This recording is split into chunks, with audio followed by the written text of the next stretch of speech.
Tonight, Question Time has come to Sunderland. A city once world famous for shipbuilding and glass making, now the headquarters of Nissan in the UK, is also home to the mighty Black Cats, who after a couple of lean years are riding high in the Premier League. And our audience members arriving here this evening, as every week, reflect the general political picture across the nation. And they want to ask, why is it so hard to keep prisoners in prison? Rachel Reeves, should she quit if she raises taxes? And with the big climate conference taking place in Brazil, should we be doing more here to prevent climate change? Welcome to Question Time in Sunderland.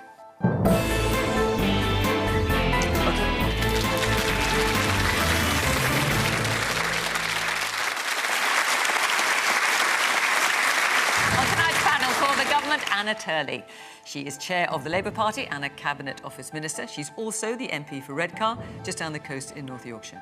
Graham Stewart was the Conservative Net Zero Minister under Rishi Sunak and led the UK delegation at COP28 in Dubai. Paul Novak is the General Secretary of the Trades Union Congress, representing 47 unions with 5.5 million members. And Tim Stanley is a columnist for the Daily Telegraph, an historian, and presents the Daily Tea podcast.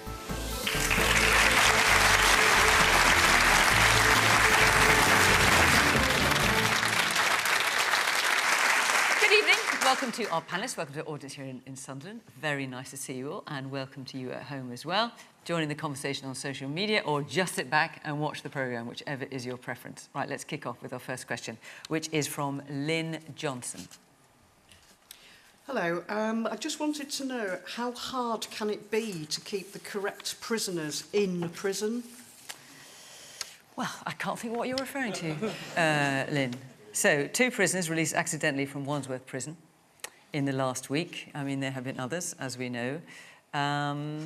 Even though the Justice Secretary, David Lammy, said he'd introduce the strongest checks ever to prevent such a thing.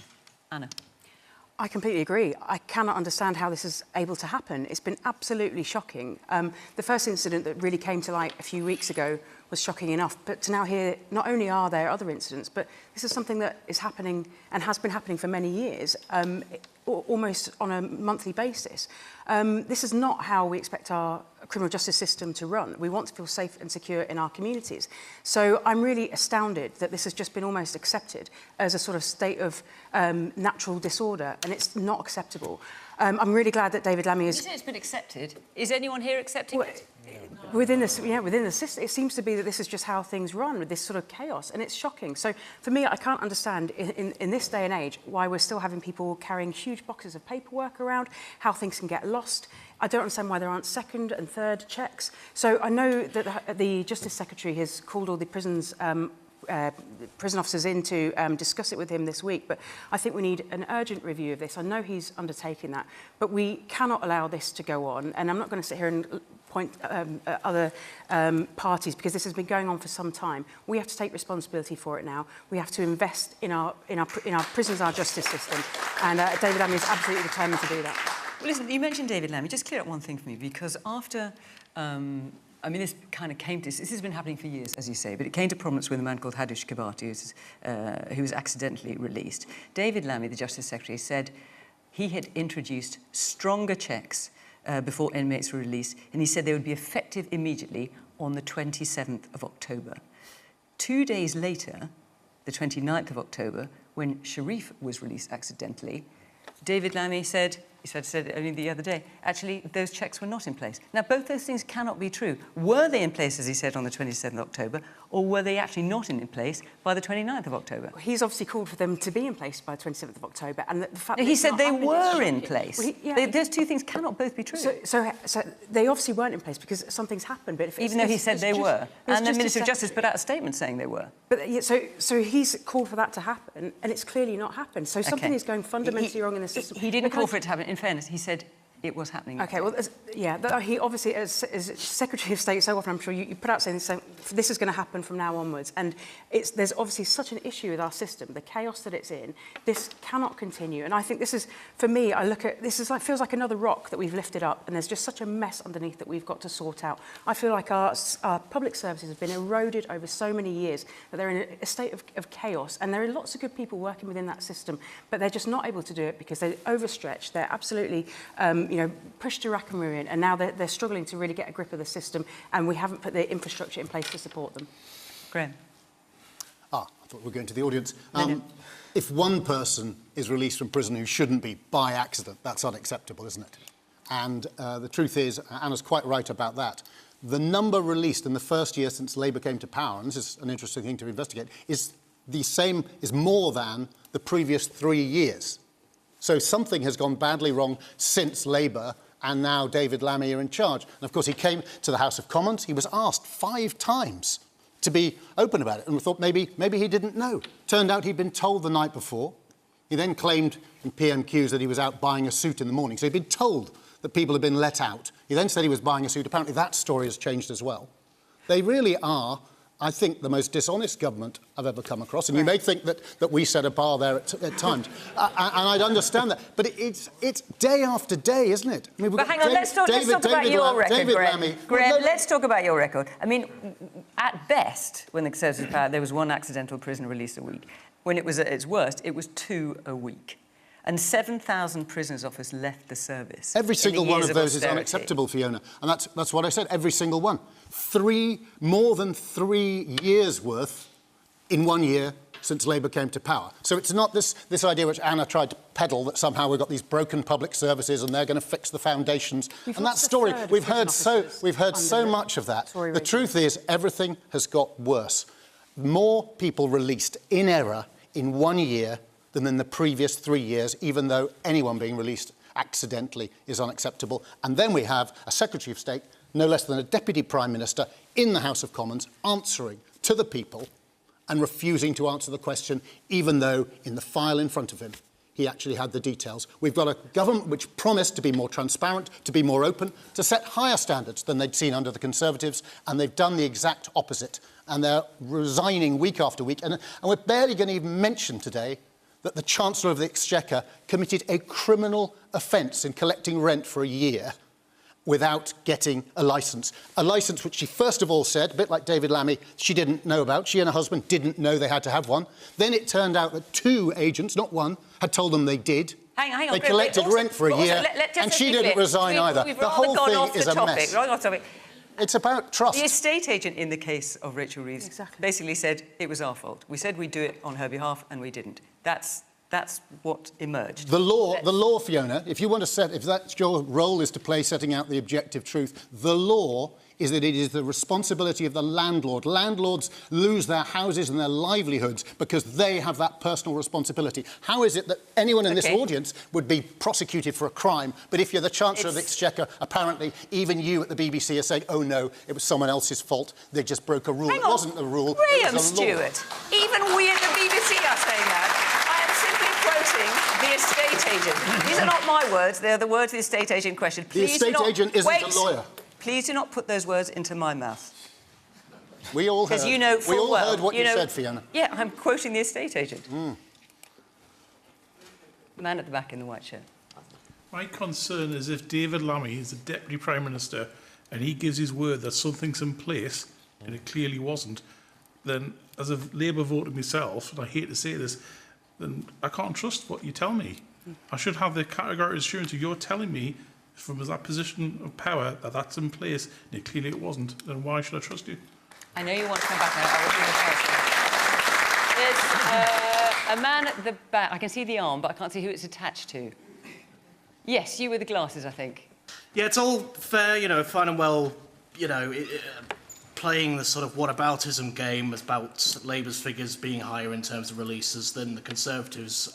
But if 1 is too many, then why in 15 years did more than 1 ever happen? Yeah. How? Man here in the front. I watched the news today and the levels of sickness within the prison service are skyrocketing. That needs seriously readdressing. And why it's happening, we do not know. And when new employment right comes in, where you can claim sickness from day one in the job, it is going to be merry hell, may I say. So at Wandsworth, where these two prisoners were released accidentally, something like a third of prison staff are not available for work on any given day because of sickness or because of training. Paul? Yeah, well, first of all, let's just say ministers obviously do have to take responsibility. I find it very difficult, Graham, to sit there, you with a straight face, and talk about neglect of public services when you consider the track record of your government, the government you were a member of for 14 years, because it doesn't matter every single aspect of our public realm, but in particular our criminal justice system, in our courts, our probation services, where we've got 25% staff vacancies, in our prisons. Now, to remember, our prisons are at 99% capacity. The staff every single day face the threat of violent assaults, harassment from prisoners. They are at breaking point. That partly explains the issues around staff absences. I've been in prisons with prison staff and prison officers. I can tell you it's quite a difficult environment to work in. There are obviously individual mistakes, and those mistakes need to be rectified. But this is it's a systemic failure, and it represents 14 years of neglect. Why is it 3 times more now than it was when the Conservatives left power, Paul? If your point was valid, why has it tripled? Graham, why is it tripled? If we can finish the point. When you cut criminal justice funding by 22%, it's going to have an impact somewhere. Now, it's absolutely right, as I said, right at the outset, that government ministers take responsibility. But I don't think anyone should take lectures from a government that presided over a decade and a half of austerity, Graham, about the state of our prisons or any other public service.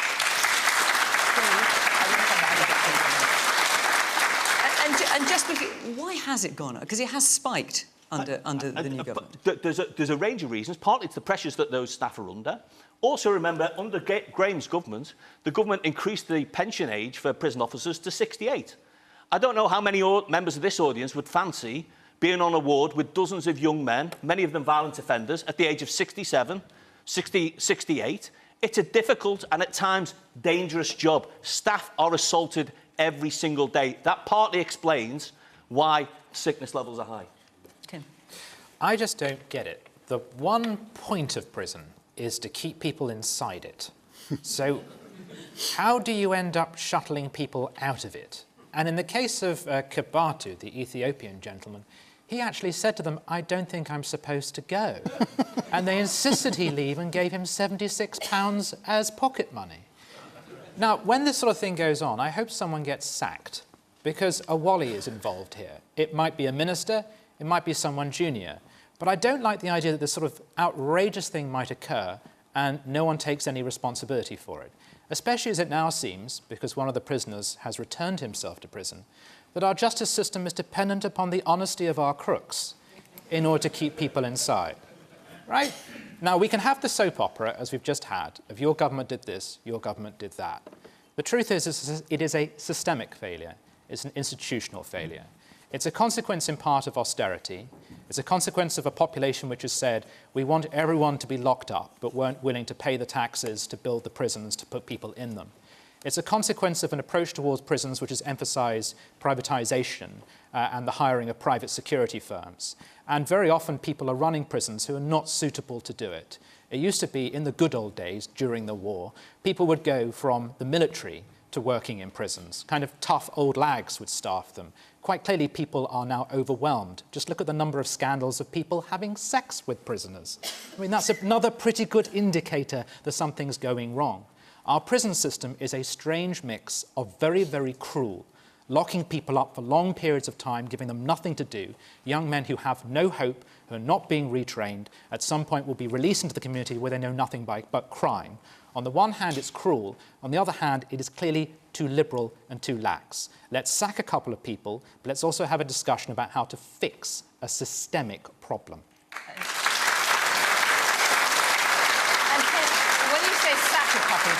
Are you talking in government or are you talking in prisons? I mean the people who let them out. And like there was an MP in Parliament who said, I hope no one person is used as a scapegoat for this. No, I hope they are. And this is part of the problem. There is no sense of responsibility in so much of our culture nowadays. This is the original question. This was the original question. How did it happen? Someone screwed up. Someone must go, and we want reassurance that this isn't just covered up and people aren't just moved on, but someone pays the price for this decision. Okay. I know you're a trade unionist, you won't like that. But I think the point is, Tim, what you don't want is a scapegoat. What you want to do is go through a proper process and find out what was the mistake that lay behind those people being released. I agree with you entirely about what is the point of prison. 80% of offences are carried out by people re-offending. Clearly, our prison system isn't working, and it's not helped by the fact that we've got 25% vacancies amongst probation officers as well. The people who should be helping people, rehabilitating the community, just aren't there and aren't available to do the job. Right. There's a woman at the back with her hand up. If we're looking at trying to reform prisons, OK, Labour might say that they're going to do that now, but how do we know they're going to? Because if they're already saying, oh, we've got this in place, we've got that in place, and they don't, I find it laughable that we're expected to vote for them again in the next general election, and we're expected to rely on them to fix all of these issues when they're already lying about what they have done. Right, well, that's two criticising citizens of Labour coming your way. Do you want to answer? Well, I mean, I think it's interesting. I agree with a lot of what Tim said about responsibility, but it's not just one-off. This is a systemic issue, like you said. So how have we got to this situation? Because we've seen so much chronic underfunding. The Ministry of Justice budget was slashed by a third. So people might not have seen that over the last 15 years because, like you said, prisons are often the people behind the scenes or people that are out of the way of society. And the consequences are now being felt of those 14 years. What the man in the white shirt and the woman just now are talking basically is about the credibility of Labour. Yeah, absolutely. Look, we've had 15 months, and in that time we've committed to the biggest prison building programme since the Victorian era. So we're going to really... we've already started... David Lammy was out today digging the ground in building new prison places. When there was only 500 prison places built under the last Conservative government, you can't possibly expect a burgeoning prison population and the staff to be able to cope with that. That's why we're in the mess we're in, because the system hasn't been funded properly, it's not been supported, it's not been modernised, and then we end up in this situation where it's got really damaging consequences for the community. This is the reality of austerity playing at large. Lynn, you asked that question, you got your hand up again. Yes, I'm just a bit fed up of Labour and Conservative both playing the sort of political blame game on this issue. I just think it's far more important than that, and they actually need to get their heads together and sort it out between them with some cooperation, and it should never happen again. Graham? Well, you're absolutely right that it shouldn't happen again. But our role as His Majesty's opposition is to hold the government to account. And you will, I'm sure, have been tired of hearing 14 years all the time. The Conservatives were thrown out. We lost. Hands up. We lost the trust of the people. And now we have a government in power, and it needs to take responsibility. It's fair to point to the things which came through from the Conservative years. But equally, we want a change in culture from the government that we have today to accept responsibility for what it's done and what it does. And from that, we do have a sort of adversarial politics, and some people say, why can't you all just work together? Well, I think there's only one thing worse than politicians seemingly politicking or whatever, holding each other to account, and that's when we all stand together in a row and say, we're here for you. I think at least we have a system in which you'll be called out. We were called out, and it's right that we call them out, and then you get to decide what your judgment is as to who would be best to lead the country. And at the moment, they're not doing a very good job on this and many other areas. But there were plenty of these releases under your government, apparently, as well. So you're just as much to blame. That's as I said, it did happen. All right. But it's worth saying that the more released in the first year of Labour, and we haven't got to the bottom of why that was, but more released in the first year of Labour than the previous 3 years under the Conservatives. And I think if those facts are true, then it's worth reflecting on. Well, the facts are there were 17 people released a month under the Conservatives. There are 22 under Labour. Now, I appreciate that is absolutely going in the wrong direction. We have to handle that. And why is that then? We've got a review coming that David Lammy's just asked for because we've got to understand why that is. But for me, like I said, you must have some idea. We're not all discussing it. But it's not as if we've come in and said, well, this isn't a priority for us. We've absolutely been clear that prison is a huge priority for us. That's why we've put a huge amount of investment into it. It's a massive priority because so we came in realising... more people are being released, and in the government you had no idea why? Because these are errors, they're mistakes, they're not deliberate policy ideas. So we've got to work out why the system is really failing. But we're about to have a budget where we're going to have some difficult choices to make. Yes, one of those is about whether we invest in our public services. All right, no, that's not going to find it. Because that wasn't true. The Justice, I checked it, double-checked it today, the numbers, and there were more released in the first year that Labour was in power than in the previous 3 years. So it didn't move up by a little bit, it moved up by a lot. But Anna got those numbers incorrect, that's all I'm saying. OK. Right. We started already. Let me tell you where we are next week. Next week we're in London, and the week after that we're in Loughborough. So if you want to come and be part of the audience and put your questions to our panel, London or Loughborough, go to the Question Time website and all the instructions are there, and hopefully we will see you. London next week. Right. You mentioned difficult decisions coming, and I think we might have a question about that. John Goodfellow. If Labour break the manifesto commitment on tax, should Starmer and Reeves resign? Should they resign? So, obviously, we had Rachel Reeves this week making a very unusual speech in which she said lots of things. Nothing specific in terms of what's coming in the budget later this month, but she did say we will all have to contribute to that effort. Each of us must do our bit. We already are. Which is set a hair running about an increase in taxes. Tim, should Keir Starmer and Rachel Reeves resign if they do increase taxes and break their manifesto commitment? No, in a fantasy world, yes, but obviously not, because they're not going to present a budget and then say, right, I'm done, sit down and resign on the spot. I mean, that would be absurd. But I was serious in my shouting there. I hate it when chancellors say you've all got to contribute, as if we haven't been doing that, as if you and I have just been milking the state. And finally, the good times are over, and finally we have to dig into our pockets. In fact, when Labour talks about the worst inheritance since the war, well, one of the metrics of the worst inheritance is that taxes are so high. That's one of the problems. And she's going to present it to us that she has no choice. Well, that proposition is wrong on two fronts. First, the idea that she inherited a situation that was just absolutely dreadful, and she's done what little she could to fix it. In fact, the economy was doing OK. The deficit was under control. There was some growth. Interest rates have been cut. Well done. Thank you, Labour. They've been cutting interest rates. She made a choice to spend more, to borrow more, and to tax more. And some of those tax choices have then suppressed growth. And the second reason why that I have no choice is wrong is because there is one thing she could do, and that is significantly cut spending. But we learnt in the last year with the failed welfare reform bill that because Labour is now controlled by its backbenchers, it can't do those kind of cuts. So she has brought us to this position where we need to do something about the deficit in order to calm the markets. It is Labour's default position that that must come through tax rises. And the tragedy is you know how this ends. Every time you do this with tax, never mind us having to pay more, it also squeezes the economy, reduces the growth, and creates a spiral down where you just have to end up taxing more in the first place. I'm afraid this is how so many Labour governments have ended.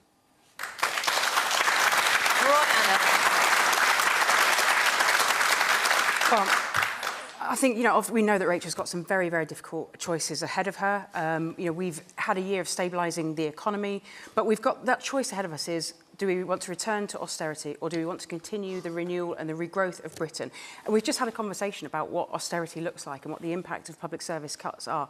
We want to get the NHS back on its feet, and we've already delivered, talking about manifesto commitments, 5 million new appointments, well over and above our manifesto commitment already. We're delivering on our manifesto, we're reforming public services, and if we want to continue to build that and support our children, our young people, and invest in the services people care about, we're going to have to make some very difficult decisions in the coming weeks. But given that not raising income tax, VAT or national insurance was a key manifesto pledge, it wasn't one around the edges, it was absolutely core and central to Labour's offering at the general election.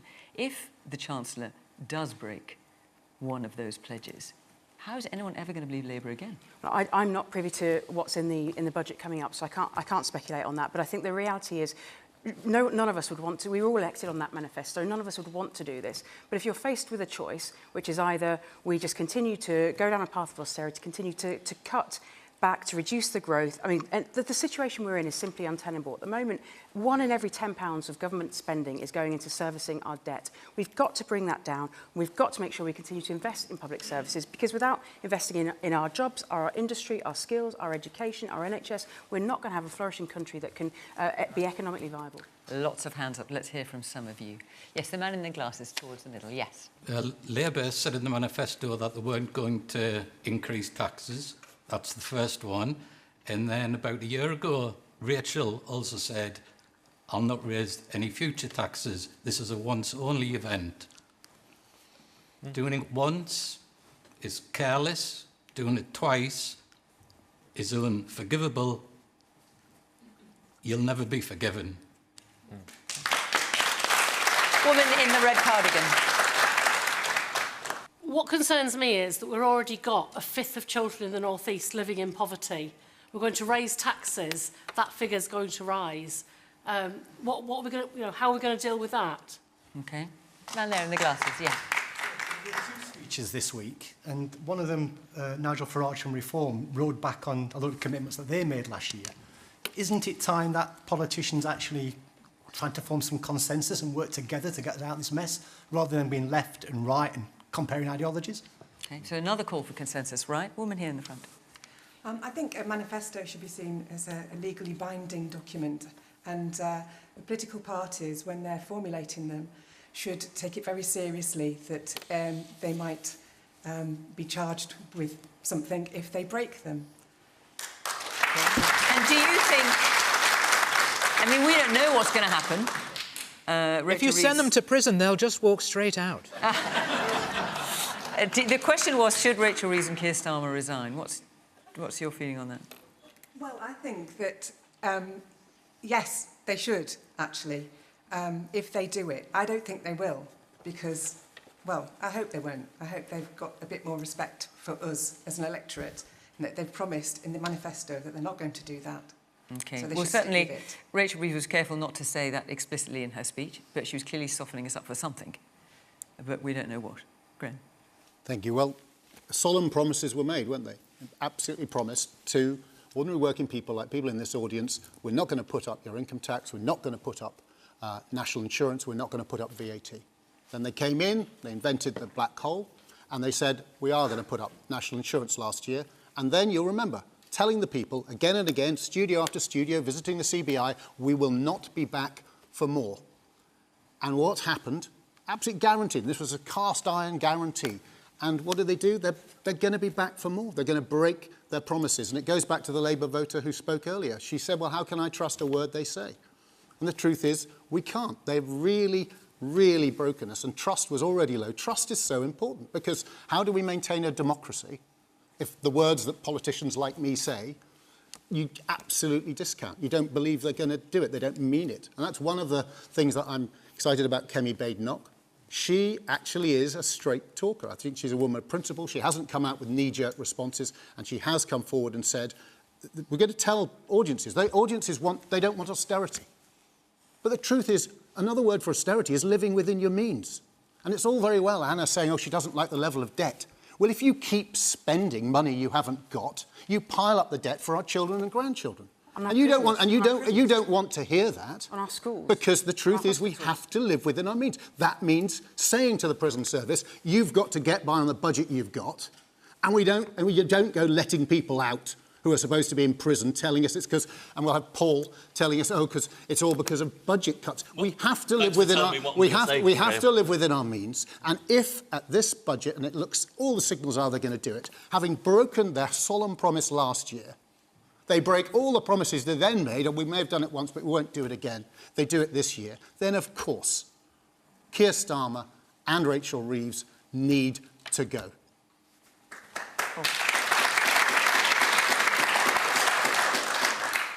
I think it's very difficult for any government minister to take a step back from a manifesto commitment. I'll address that point directly in a moment, but I want to go back to the point that Tim made, where he said that the economy was doing quite well when the government came in. Doing well for who would be the answer, the question that I was asked. Because GDP may have been going up, but most people were in the midst of a cost of living crisis. Wages were stagnant, living standards were falling, hundreds of thousands of people every single week were going to food banks. When I was growing up in Birkenhead, in Merseyside, in the 80s and 90s, town a bit like Sunderland, being poor was something that happened to people who were out of work. Now we've got millions of people who go to work every single day and who still struggle to get by.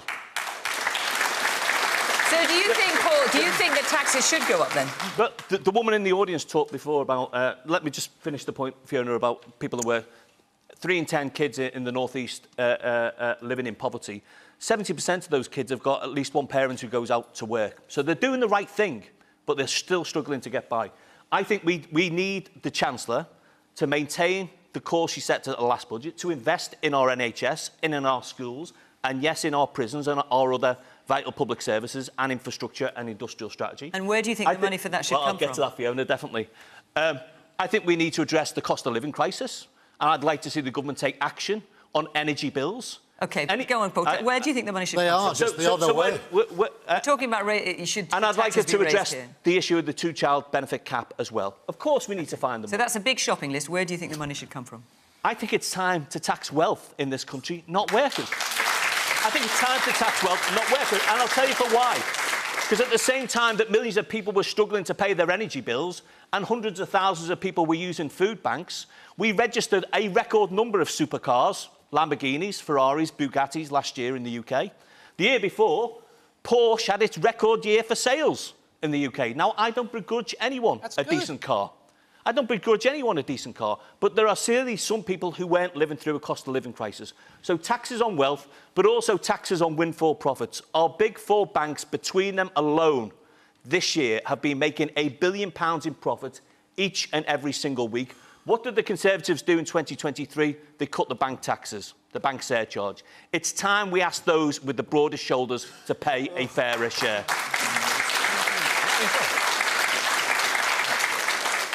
As a trade unionist, you want work, you want businesses. Absolutely. People selling fast cars, it might be distasteful, they might be a bit too fast, a bit too red, a bit too big, but it makes money and it creates jobs. And this is the problem with any kind of tax rate, including on wealth. There's a fantasy going around among the left at the moment that there is a sort of hidden pockets of money here and there. It's like behind the sofa, and we can just find it and get it, and we can pay for everything. That money is movable. It will leave. And there's some evidence that rich people are already leaving. And one might not like the rich. They may maybe have too much money, be too smug and all those sorts of awful things, but quite tasteless, people like the Kardashians, gross. But they invest. They create jobs, and actually they are paying the bulk of the taxes as well. Tim, so the more we tax them, the more they're going to move overseas, and you'll lose the income. We always hear these scare stories. We always hear this. We always hear the scare stories about millionaires are going to uproot and leave the UK. The reality is, last year Rachel Reeves did put up taxes on the wealthy. So, for example, we got rid of the loopholes around non-doms. 0.3% of millionaires left the UK last year. Do you know who I worry about? I worry about the doctors and nurses who are leaving the UK to go and work in Australia and elsewhere in the world because we can't afford a decent health service. That's what I worry about. Woman in the middle there. Just to go back to your earlier point about you're investing in the children, you're investing in the prison service. How do we trust you when that is not filtering through to the local councils? For example, my two children are in a thriving first school that is now being closed. They're being forced into higher class sizes, which we're told don't work.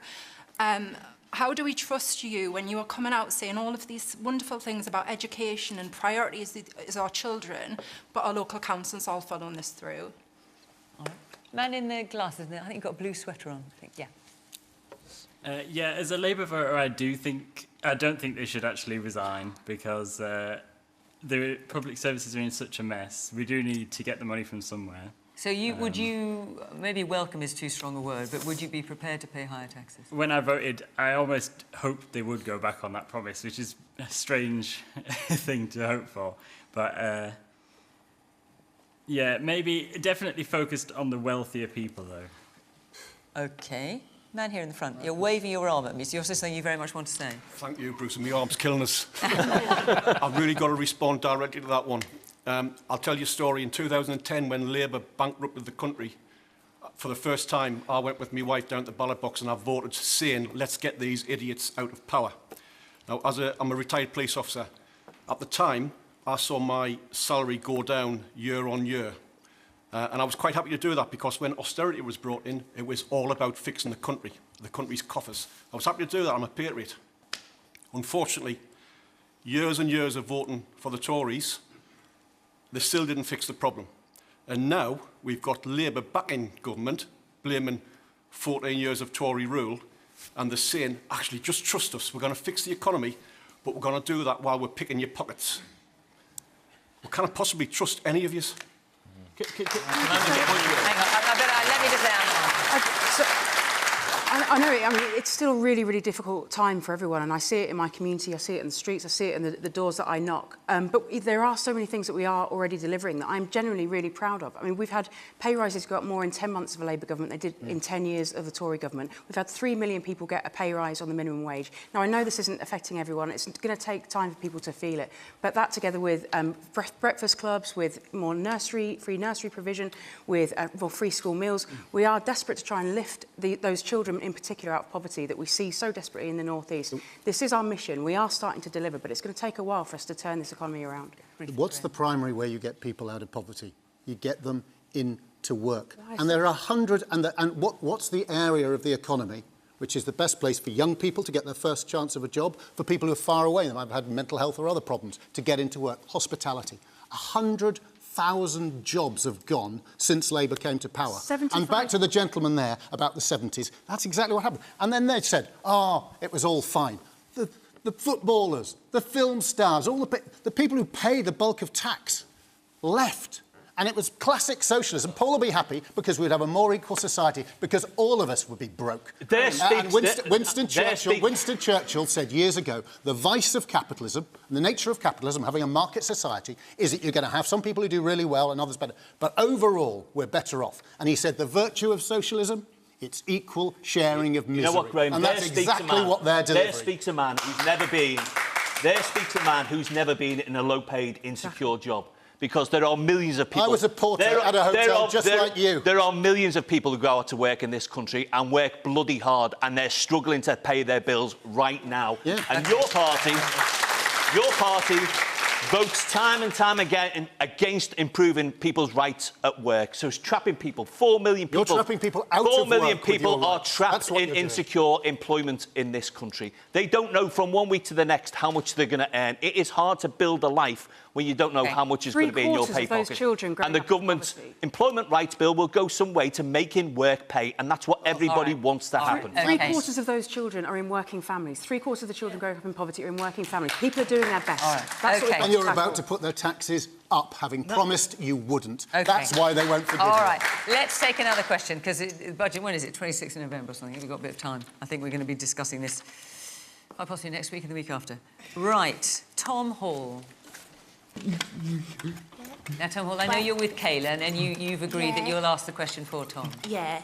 So Tom's question is, why is tackling climate change no longer a priority? Why is tackling climate change no longer a priority? Well, we've got COP30, I think it is, taking place in Brazil, in the Amazon rainforest, as we speak. You were net zero minister. I know this is something you believe in strongly. It's a shame your leader doesn't, though, does she? Oh, no, she absolutely does. But I was the net zero minister. I was the energy minister through the energy crisis. She wants to scrap the Climate Change Act, which pledges to reach net zero by 2050. She's basically said it's impossible. She wants to continue drilling for oil and gas, scrap carbon pricing. I mean, I could go on. You can't be happy about that, Graham. Surely that goes against everything you believe in. Well, Fiona, you obviously, I don't know who does your notes, but I've been on this programme before when I was the energy minister and the net zero minister. And I said then, while we are burning oil and gas, well, we should produce our own. Of course we should. Why would we buy it from abroad, which is fundamentally more insecure, when we're losing jobs here? But you supported the pledge to get to net zero by 2050. Why is it always the Conservatives you interrupt? I don't know. But I think you'll find, Graham, that is not true. I'm just simply asking you. I'm perfectly capable of answering your question about climate change. Climate change is important. It's real. But the Climate Act is no longer fit for purpose. We transformed the energy system in this country. I'm really proud of it. Less than 7% of our electricity came from renewables when Labour left power. 7%, less than. It was nearly 50 when we left power, and I was a minister helping deliver that.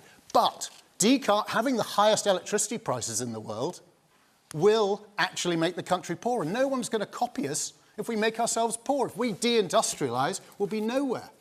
And therefore, it is right to get rid of the Climate Act, because we've got to make sure that we're pragmatic. The only way we're going to maintain the commitment of this audience to action on climate is if we can make sure that your children and grandchildren in this country are going to be stronger as a result. Instead, we've got a zealot in Ed Miliband who is just determined to do it regardless. And they've said, even though we're going to use oil and gas for decades to come, oh no, the union The TUC members who work in the North Sea, oh no, they can go. And Paul is on the right side of this one, because he has spoken out and recognised that Labour are completely wrong. It is mad for when we're a net importer of oil and gas to stop producing our own. We lose tens of billions of tax, many more jobs in oil and gas than we're getting in the green sector, and we then import it from abroad anyway with higher emissions. Okay, I so mean, just it's utterly to be mad, clear. economically mad, and even environmentally mad. Climate change is important, but we've got to be pragmatic. We need to carry people with us, and if we have the highest electricity prices in the world, which we do,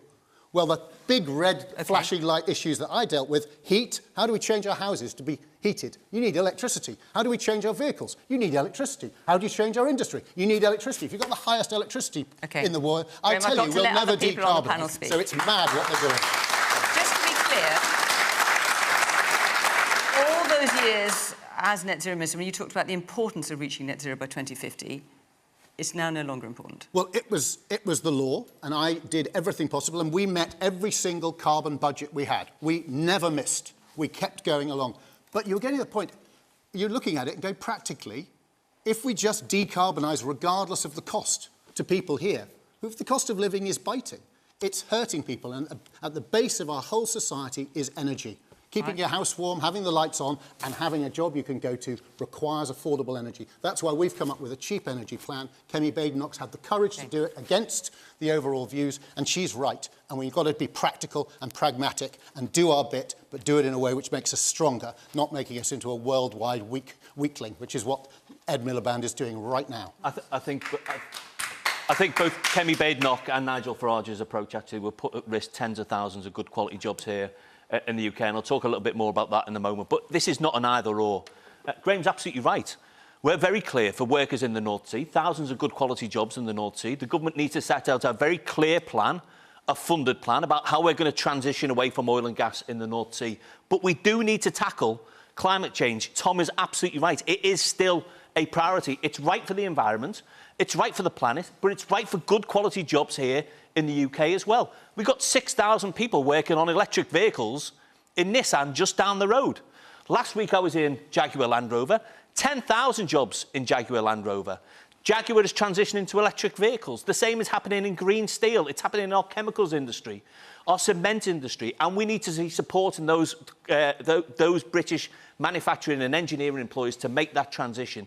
There is a way to get to climate change and at the same time secure good quality employment, whether it's upgrading our energy grid, whether it's building the next generation of new nuclear power, whether it is the next generation of clean green steel. There is no contradiction at all between getting to net zero and good quality jobs and economic success. So what about licences in the North Sea, Paul? Is the government wrong to ban any new exploration and mean that we're losing tens of thousands of jobs and all the investment is moving elsewhere? I think you're deliberately putting up a red herring, Graham. We need a What's clear your answer plan. to that question, Paul? Well, we need a clear plan to transition. And So new licences or not?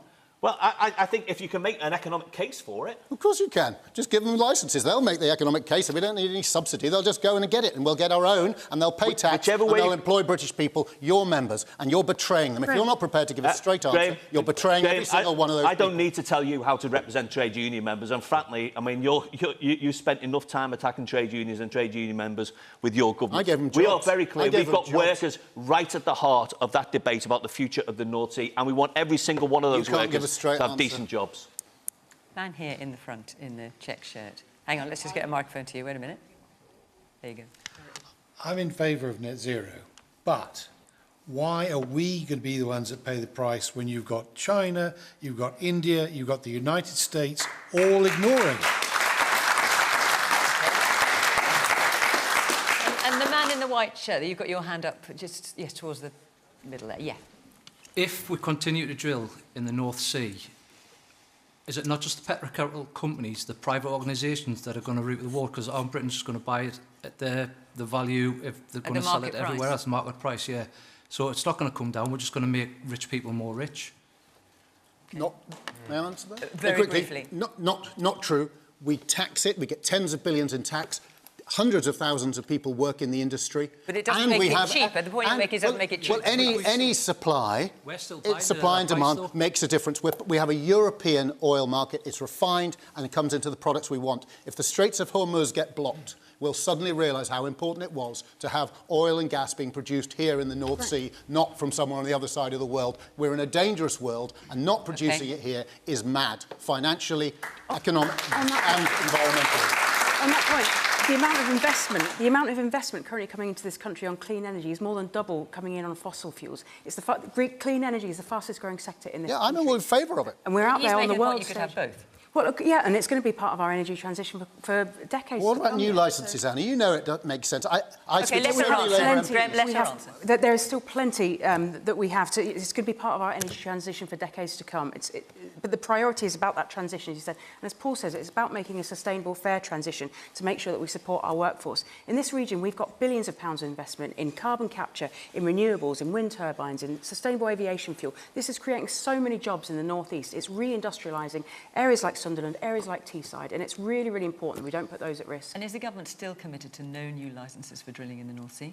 Yes, that's our commitment, but it's still going to be part of the transition for decades to come. We've always been very, very clear of that. Tim? I disagree with the premise of the question from Tom, I think, that it isn't a priority. The world seems to be obsessed by it to me, and most of the world's leaders have flown to Brazil. There's an irony. That are polluting the most, Tim. But hang on, there's an irony in that, isn't there? That they're all flying to a conference to discuss climate change. Historians will laugh at this. It's just very strange to me. But the future king has gone to it. Our prime minister's there. It clearly matters. And it matters because it's real. The tragedy is because we're in the Northern Hemisphere, we don't feel climate change in the same way as the poorest parts of the world that feel it the hardest and pay the greatest price for it. We don't experience desertification. We don't experience coastal erosion, which could well lead to the destruction of whole communities. So we feel a little bit insulated from it. We're not aware of how much of a crisis it actually is. And the government is absolutely right that at some point in the future, if we build the infrastructure for it, we could have energy that's not only clean, but cheaper and more secure because we don't rely upon volatile market prices across the world or upon importing from regimes that are bad, etc., etc. And it argues that in order to make sure we get there, we have to impose rules and we have to say no more drilling here, because if we allow any leeway, we'll just fall back into relying upon the fossil fuels and we'll direct investment the wrong way. They're right about all of that. The problem is because they are approaching this from an ideological point of view, they have missed the point about the transition between here and the net zero future. At some point we'll get there, but we're not there yet, and we have to bridge that gap. And that bridge has to involve fossil fuels in some way, especially if, as this government says, it wants to do things like develop AI, which require oodles of energy, which the net zero stuff, it just isn't online yet to deliver to us. So here I do agree with the Tories. I think it's not unreasonable to say, yes, let's stick to the ambition. Let's make sure we get there. We can even put it into law if we like.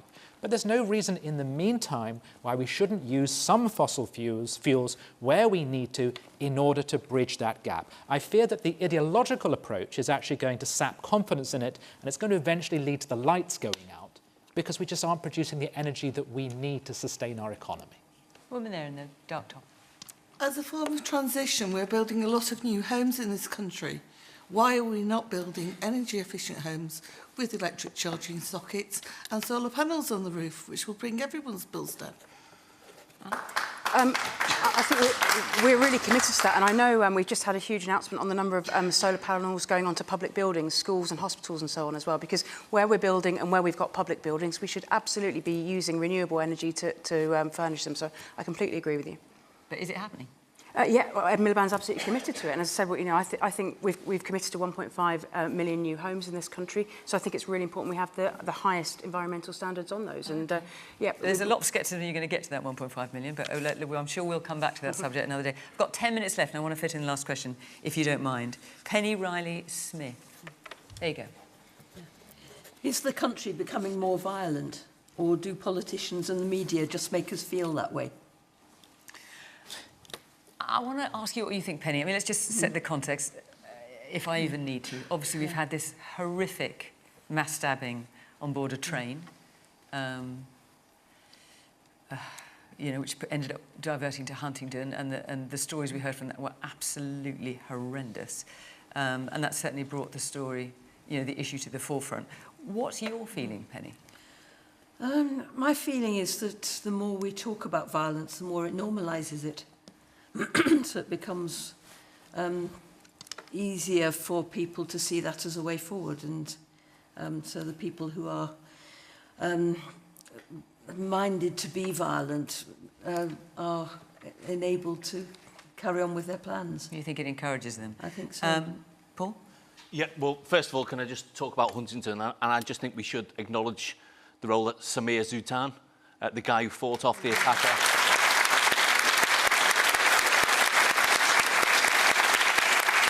Andrew Townsend, the train driver who brought that train into Huntington Station, all of the station staff, the emergency responders, the travelling public.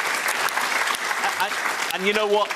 Out of an horrific incident, it shows the very best of our public servants, and it shows the very best of the British public, I think. I agree with the questioner. The reality is, people are worried about violent crime, but knife crime over the last 5 years has come down, modestly, by 5%, but it's starting to come down. Violent crime is starting to come down, but I understand why people do worry about it. I've got 3 kids. 3 kids, they're in their 20s now, but I worry when they go into town about somebody potentially pulling a knife on them. I'm sure we've all had experiences on public transport and other things where, do you intervene? You know, is that person going to challenge you? Are they going to be carrying a knife? We've been working very closely, for example, with our unions, with supermarkets, in the NHS, working with employers to keep staff safe. I think that's really important, and the government has made progress there as well. Part of Penny's question was, do politicians and the media make us feel that way, i.e. that the country is becoming more violent? I think there's a danger that we all put ourselves at, and actually I do think there is something, though, about visible policing, whether it's police or PCSOs. People do feel uncertain, but I do think that we need to take the best out of that, what was a very dreadful incident, and we have to recognise that actually, you know, sometimes the perception of crime is different than the actual reality of crime. Anna? Yeah, I agree with Paul. I mean, the statistics are going the right way, but I know for many people it just doesn't feel like that. And I think particularly for our young people, we really do have a crisis of places for them to go, for them having some hope and opportunity in local communities. And we've experienced a couple of really serious incidents in my own constituency recently where there are bikes that are marauding through neighbourhoods. There have been serious attacks. And for people in the community, that's absolutely terrifying. We've got a fantastic police force doing its best, but we had such a huge reduction. Losing 200 officers has an implication on a police force. So we've got to get those numbers back on the beat, and that's why I'm really proud of the commitment that we've made to bring back neighbourhood policing. But it's much more than that. It's not just about dealing with enforcement. We've got to get back to prevention. And when you've seen youth services slashed by 75% in the last 10 years, young people need somewhere safe to go. They need decent role models. They need support to give them places to come, opportunities in work. We're creating youth hubs and things, and opportunities through work and skills to give them something to believe in, something to aim for, and to make sure they've got something purposeful to do. Look, let me just give you some statistics, because I knew this question was coming when Penny submitted, so I looked it up. So between 2003 and 2025, according to the Office for National Statistics, when it comes to England and Wales, homicide, which is murder and manslaughter, fell by nearly 50%. 50%. And between 2003 and 2025, firearms offences also fell by nearly 50%. Knife crime went up a bit, but now it's going down a bit. Let me just hear a bit from our audience. Yes, the man there with a black top on. Yeah. I think part of the problem is social media again. You know, we hear about Sadiq's London, and we hear about Elon Musk saying, you know, 500 people in a village, and people coming over and, you know, raping the women. That's insane. I think the problem is that people are living on their phones and they're actually going out there in the streets. You know, people go to London, it's fine. I go a lot, it's absolutely fine. People see on the phones and they think, oh, it's scary now, but they don't leave the home. OK. This person right at the very back there with glasses. Yeah. I think you are very, very government ministers and politicians are very, very happy for us to spend our time arguing with each other, whether one group is more likely to be violent than the other, when actually 70% of those in working families who are growing up in poverty are in work. We can't afford our energy bills. We can't afford to heat our homes. We can't afford food. 170,000 kids in the northeast of England are growing up in poverty. You are more than happy for us to spend our time arguing with each other than addressing these very, very real issues that are impacting us all. All right. Well, look, OK. Tim, is the country becoming more violent, or do politicians and the media make us feel that way? I mean, Nigel Farage has said crime has risen so much the UK is facing societal collapse. That's how he's put it. Yeah. OK, the statistics might show that's wrong, but it's how it feels. And actually how it feels matters, because if nothing else, it means people become imprisoned within their homes. And does it feel that way because politicians and the media are creating that, do you think? It may well partly be social media, but hey, we've had a number of... I'm a little bit wary about people saying, you're wrong, crime's down, get over it, you're just being cowards and you're just being manipulated by social media. We've had a number of high-profile attacks which have been really disturbing. And this attack on a train was the sort of thing that really puts a chill down your spine, somewhere you feel should be safe. You can imagine the claustrophobic, intense, awful nature of that crime. And I think saying to people, yeah, but actually, no, statistically, that's quite rare now. I don't think that gives people encouragement. What I'd say is this. All these various attacks we've seen, they share certain things in common. They tend to involve young men. They're very often in mental distress. There's often issues with family breakdown. They are often there's some kind of nebulous, strange politics involved. Not always, but sometimes. I'm not pinning it on a party or anything like that. I'm just saying there's a kind of an uncomfortable thing on social media, the glamorization of violence and its politicization. And I think we as a society have to ask why people are behaving like this. For those who need to be sectioned, let's have strong institutions that can section them. For those that need to be in prison, let's have strong prisons and put them away in them and don't let them out. But I think, as a Christian, I'm required to try and understand why people behave the way they do. And when I see these young people behaving this way, I honestly want to know why. What has happened in someone's life to make them so angry, so lonely, and to want to externalize that violence against other people? That's not an easy conversation to have, because the political thing is to say just lock them up or just section them. But I genuinely think, statistics aside, there's a kind of spiritual sickness in our society. I think we have become a less pleasant, less agreeable place. I don't know how we fix that. This isn't the forum for fixing that. But don't push it under the rug. What we saw on the train was frightening, and it begs questions about the way our society is going. Is the country becoming more violent, or do politicians and the media make us feel that way? Well, I think agreed with every word that Paul said, not only the tribute to the driver and the person who put themselves in the way of the attack and taking positives from that, but it's a pleasure for me to find I'm not, in this one way, not in government. Because when I was in government, I'd tell an audience crime has come massively down since 2010. There'd be a groan of disbelief. And the truth is, it has. And I don't agree with Tim. I don't think we're less pleasant and less agreeable. We get so whipped up, and so much, you're looking on your TikTok and all the rest of it. Actually, you look at, if the numbers are real, more real than the feeling. And the feeling may be, oh, I don't quite believe you. Well, I'm not the government now, so I'm not trying to score a political point. The truth is we are less violent than we used to be. And I think we're probably more agreeable, more polite than we used to be, which goes against, as you get older, everyone says it was great before and it's awful today. The truth is the youth of today, overall, are probably much nicer than we were when I was young. And I think we should celebrate the fact that we are factually, and the data does matter, we are a less violent society. We're a multicultural society. We've got all sorts of issues, integration, immigration, the rest of it. But you know what? Violent crime has come down. This is a brilliant country with people from all over the world. We should celebrate that, and we should resist the siren voices. I hate to pick on him, but people like Nigel Farage, who try to tell us all that everything's broken. It isn't. All right, our time is up. Forgive me, those who got your hands up. I'm afraid we have run out of time. Thank you very much to the panel. Thank you to the audience here in Sunderland for putting all your points so powerfully. And, of course, thank you to you at home for watching. Remember, next week we're in London, and the week after that we're in Loughborough if you want to come and apply and be part of the audience. But for now, from Question Time in Sunderland, bye-bye.